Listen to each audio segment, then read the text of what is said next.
Assalamualaikum warahmatullahi wabarakatuh. Teman-teman, kembali lagi di channel YouTube saya, Khairun Imam.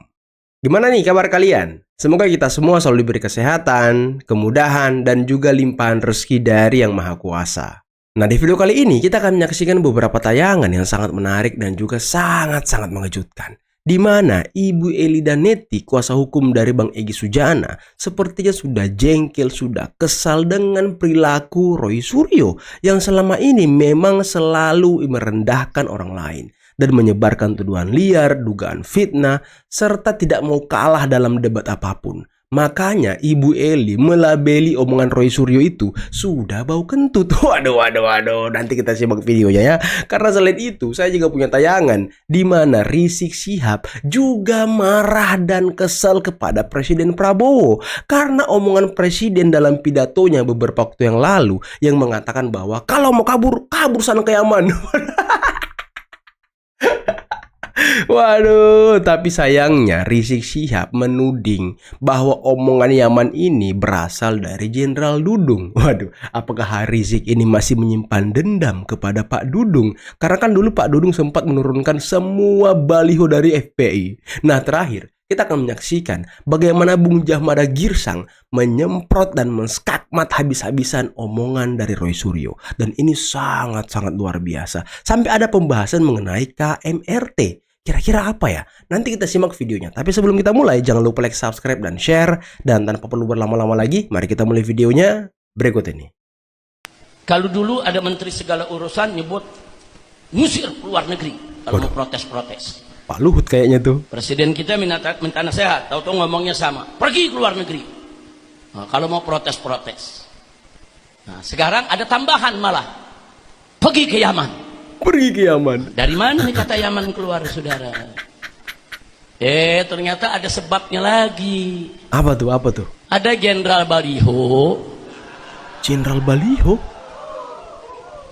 Yang udah lama nggak dipakai, saudara, udah diparkir. Tahu-tahu kemarin dipanggil ke istana, diangkat menjadi penasehat presiden bidang pertahanan nasional.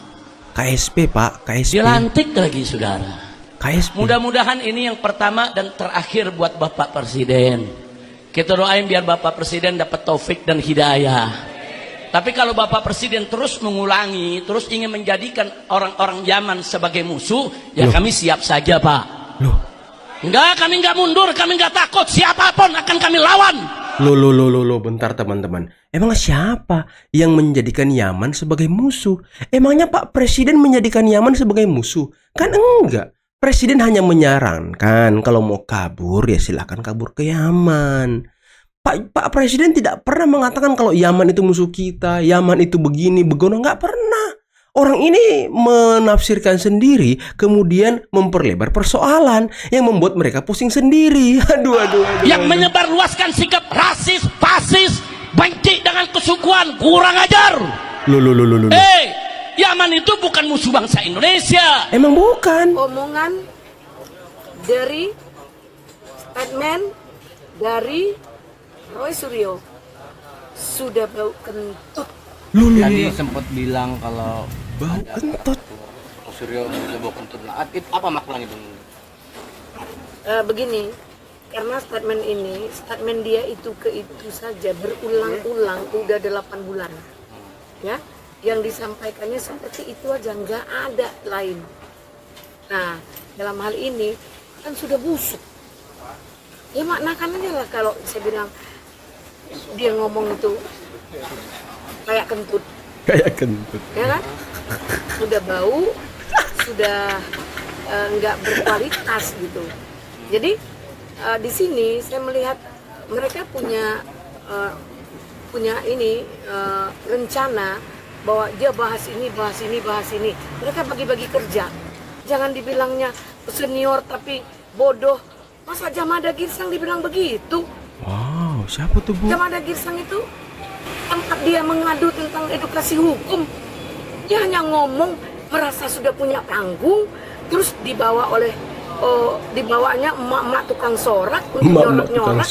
Kemudian mereka berkompak-kompak begitu, jika omongan itu memojok dia, oh dia jawab. Bahkan seperti orang autis ya, seperti autis itu Roy Suryo. Saya dapat menjawabkan. Coba lihat. Kadang-kadang ketawa sendiri, orang lagi ngomong dia ketawa, ngejek-ngejek gitu kan. Kadang-kadang nyelutuk-nyelutuk. Apakah itu yang dikatakan Raden?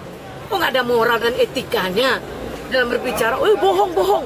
Emang dia itu nggak bohong. Nggak ada moral Ya, dan etika. kita ini berpedoman, boleh kita salah, tapi jangan pernah bohong. Jadi dia munafik, dia bilang kita bohong, padahal dia pembohong. Pernah dia menganalisa tentang mobil Bang Egy Sujana, katanya itu dari analisa dia, kan bohong dia. Padahal itu kiriman dari Bang Egy ke WA dia, bahwa ini mobil saya loh. Nah, jangan merasa dia merasa ahli. Dia menyatakan, oh saya pernah meneliti, oh saya pernah ini.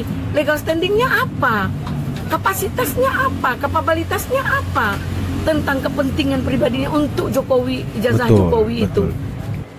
Kan sudah keterlaluan gitu, udah melampaui batas. Kalau dia mau gugat secara prosedural. Jangan kemana-mana menghina orang seperti yang disampaikan tadi Andi Aswan, dia bilang kemasukan, ya kan? Padahal enggak. Joget-joget. Ternyata tidak ada Pak Jokowi joget-joget Iya, dan betul. kemasukan. Kan itu kebohongan dia.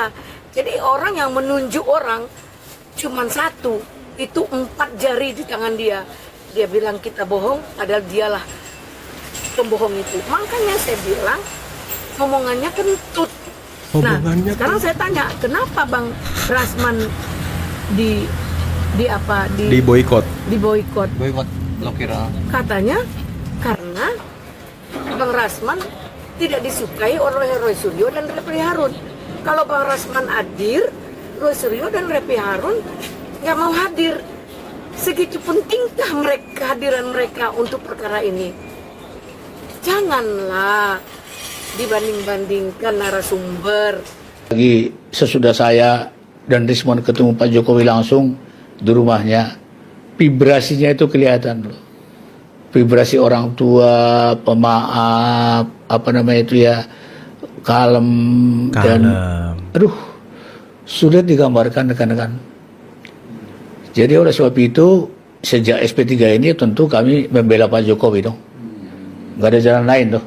Bukan nggak ada jalan lain, wajib hukumnya secara moral, Rismon dan saya kuasa hukumnya pasti memihak Pak Jokowi, pasti memihak Pak Gibran dalam segala hal. Keren. Oke, menarik kata membela. Dari konteks membela ini dalam substansi apa nih? Biar jelas. Membela gimana? Membela seorang Pak Jokowi atau Gibran dalam substansi apa? Loh, dalam hal apapun, katakanlah pihak sana, katakanlah pihak Roy Suryo, KRMT Roy Suryo, KRMT. sekali lagi KRMT Roy Suryo, apa kepanjangannya itu? Dan yang lain-lain, kita akan lawan. Karena kami sudah bergabung dengan para relawan yang banyak juga, dan kami sudah ketemu satu-satu, silaturahmi. Ada kelompok-kelompoknya, tapi itunya sama tujuannya. Itu cara perlawanan kami. Baik itu di darat, baik itu di udara, baik itu di layar TV, baik itu di laut. YouTuber. Loh, Ngeri. karena Rismon sudah berjuang untuk itu. Mengkontra hipotesa yang tadinya yang lama itu, katakanlah di buku Jokowi Paper dan Gate, dia kan kerjakan itu sekarang. Itu gak gampang itu. Dan Anda tahu kenapa dia lakukan itu? Dia melakukan penelitian yang terbaru. Dalam penelitian ada rumusnya. Boleh. Bukan nggak boleh. Mereka mengerti nggak? Makanya Rismon mengatakan, Roy bukan peneliti kok. Roy bukan. Andi Aswan bilang mana dia sertifikat sebagai telematika, ahlinya atau gimana gitu? Nggak ada. Iya, nggak ada sih. Jadi Klaim sendiri ya kan. Oleh sebab itu rekan-rekan, yang menjadi pokok figur kalau dalam film itu awalnya itu memang Rismon di sini gitu loh. Nggak ada yang lain. Rismon keluar pada Tokoh kunci. aduh, Ketar-ketir. terus disebut pengkhianat lah. Saya termasuk. Wah, itu salah satu itu dilaporkan ke polisi itu ya, yang perempuan itu berat itu. Waduh, ngeri itu. Oh, si siapa namanya? Nggak tahu itu. Solo Itulah itu. mereka. gambaran mereka. Dan Roy Suryo kan ada di sampingnya waktu dia ngomong itu. Aku Betul, tidak mau ya mengulangi perkataan itu.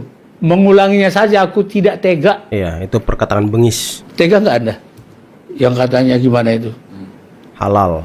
Darah lah. Iya. Wah. Nah, itu benar tuh omongan dari Ibu Eli dan Neti. Waktu selesai kloter pertama itu melaksanakan gelar perkara khusus, itu ada Abdul Ghaffar Sangaji, ada Ahmad Kozinudin dan para tersangka klaster pertama. Itu ketika mereka konferensi pers, Abdul Ghaffar itu mengakui kalau ada watermark, ada emboss. Dia lihat. Dan kalau nggak salah Refli Harun juga mengatakan ada emboss, ada watermark. Tapi kesini entah karena desakan Roy Suryo, entah karena desakan siapa gitu ya kan, mereka langsung meralat itu omongan-omongan yang ngomong ada emboss tapi ini, ada emboss tapi ini, ada watermark tapi ini. Jadi kemudian ada tapi-tapinya. Akhir-akhir itu mengatakan itu baru dibuat. Nah, ini kelihatan emang mensreanya tuh ada, teman-teman. Dan ingat nggak kalian waktu di video saya sebelumnya juga, Topi Miring kan meneliti ijazah yang diupload oleh Dian Sandi dan dia menemukan ada watermark walaupun tipis dan sudah menjadi artefak. Dan ketika ditanya Aiman, ada nggak berarti emboss dan watermarknya? Kalau emboss memang nggak kelihatan, tapi watermarknya ada. Dan itu diakui oleh Topi Miring. Dan ini unik, teman-teman. Dan memang Roy Suryo kalau kita lihat gesturnya tadi, ketika di Rakyat Bersuara semalam, dia udah kalah telak, teman-teman. Dia hanya bisa menghina, dia hanya bisa mencaci, dia hanya bisa menjatuhkan, merendahkan harkat martabat orang. Hanya itu yang bisa dilakukan, hanya bisa mendebat orang, mengganggu orang, menjelaskan, mengganggu orang ketika mengungkap sebuah fakta, karena dia tidak bisa membantah itu. Makanya jalan satu-satunya ya mengganggu konsentrasi orang yang ngomong, menyerang lah, dinyonyorin lah dan lain sebagainya. Sampai-sampai tadi Ibu Eli ngomong ya, mulutnya itu omongannya itu bau kentut katanya ya kan. Sampai-sampai dibilang ya otaknya itu udah sakit. Waduh, emang sih kalau kita lihat kalau kita lihat tingkah laku Roy Suryo nih kayak orang udah kena, teman-teman. Udah kena kayaknya emang. Saya nggak tahu ya sesakit hati apa dia kepada Pak Jokowi. Entah apa juga yang membuat dia sakit hati banget sama Pak Jokowi. Ini antara dua nih orang-orang yang seperti ini. Satu, sakit hati banget dan sakit hatinya itu mendalam kepada Pak Jokowi. Kemudian dia bisa melakukan itu selama berbulan-bulan. Atau yang kedua, dia memang dibayar oleh orang untuk melakukan itu. Hanya dua nih pilihannya. Kalau dia tidak dibayar berarti ada sakit hati yang mendalam, teman-teman. Sangat dalam. Dan kemudian sakit hatinya itu ditunggangilah sama orang lain. Nah, ini bisa terjadi juga. Makanya ya kita bisa lihat. Dan tadi Rizik Syihab, waduh, kok ngamuk-ngamuk antum ini. Ngamuk-ngamuk ke Presiden Prabowo ya kan. Presiden cuma ngomong soal Yaman, waduh langsung teriak semuanya. Rizik Syihab ngomong menanggapi langsung. Said Didu ngomong menanggapi langsung. Ahmad Kozinudin juga menanggapi langsung. Kayaknya sih semua pendukung Anies menanggapi ya. Apakah memang kaum-kaum Yaman ini harus kita... Adalah teman-teman, mungkin cukup sekian dulu video kali ini. Jangan lupa like, subscribe, dan share videonya. Akhir kata, billahi taufiq wal hidayah. Assalamualaikum warahmatullahi wabarakatuh. Bye-bye.